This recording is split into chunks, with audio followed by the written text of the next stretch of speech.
नमस्कार, welcome back to my channel. तुम्ही जर माझ्या चॅनलवर पहिल्यांदा आले असाल तर माझे आधीचे व्हिडिओज नक्कीच बघा। सोबतच असे नवनवीन व्हिडिओज बघण्यासाठी माझ्या चॅनलला सबस्क्राइब करा। नव्या वर्षातला पहिला सण म्हणजे मकर संक्रांत। महिलांसाठी हा सण महत्त्वाचा असतो। वेगवेगळ्या पद्धतीने हा सण महिला साजरा करतात। हळदी कुंकवाच्या कार्यक्रमाचे आयोजन करून वाण देण्याची पद्धतही आहे। याशिवाय आणखी एक परंपरा आहे, ती आहे लहान मुलांसाठी। या दिवशी लहान मुलांचे बोरन्हाण घातले जाते।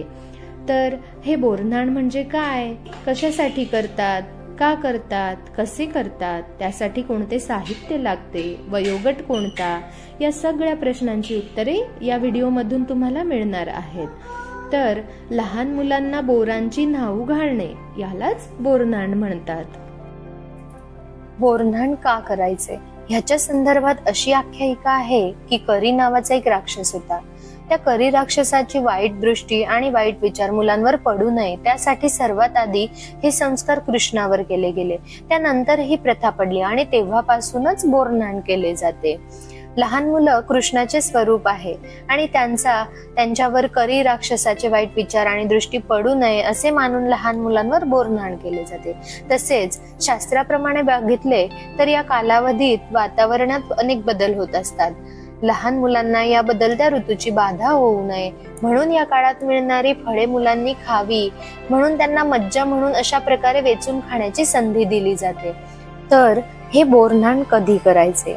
मकर संक्रांतीच्या करी दिन म्हणजेच दुसऱ्या दिवसापासून ते रथसप्तमी पर्यंत आपण बोरन्हाण करू शकतो।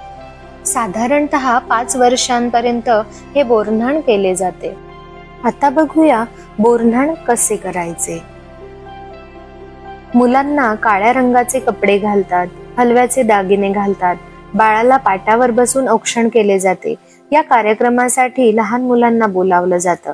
या कालावधीत मिळणारी फळे म्हणजे बोर, उसाचे तुकडे, भुईमुगाच्या शेंगा, वाटाण्याच्या शेंगा, हरभरे, बत्तासे, हलवा, तिळाच्या वड्या एकत्र करून बाळाच्या डोक्यावरून टाकल्या जातात व बाकीची मुले हा खाऊ मोठ्या उत्साहाने खातात। असा हा लहान मुलांचा सोहळा असतो। तुम्हाला हा व्हिडिओ कसा वाटला कमेंट करून नक्की कळवा आणि प्लीज चॅनलला सबस्क्राईब करा। थँक्यू।